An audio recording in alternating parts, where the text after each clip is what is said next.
আসসালামু আলাইকুম।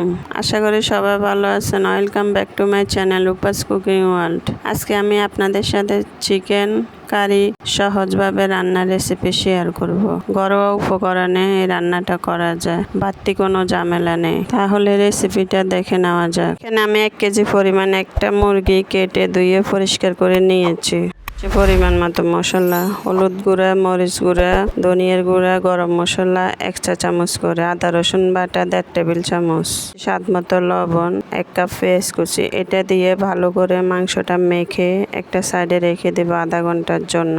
চুলে একটা কড়াইয়ে দিয়ে দিচ্ছি 3 টেবিল চামচ সরিষার তেল। তেলের মধ্যে আলুটা আমি লবণ দিয়ে হালকা করে ভেজে উঠিয়ে নিচ্ছি। এখন এই তেলের মধ্যে দিয়ে দিচ্ছি ম্যারিনেট করা মাংসগুলো দিয়ে নেড়ে চেড়ে দিয়ে দিচ্ছি কিছু আস্ত মশলা, তেজপাতা, দারচিনি, এলাচি, 4-5টা লবঙ্গ। নেড়ে চেড়ে আবারও ভালো করে ঢাকনা দিয়ে দিব চুলা মিডিয়াম টু লো হিটে আরো 10 মিনিটের জন্য।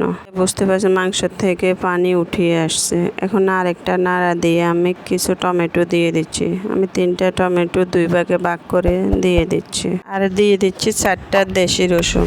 দিয়ে দেব ভেজে রাখা আলুটা দিয়ে আমি গরম পানি দিয়ে দিচ্ছি 1 কাপ, দিয়ে নেড়ে ছেড়ে ঢাকনা দিয়ে দিচ্ছি আরো 10 মিনিটের জন্য।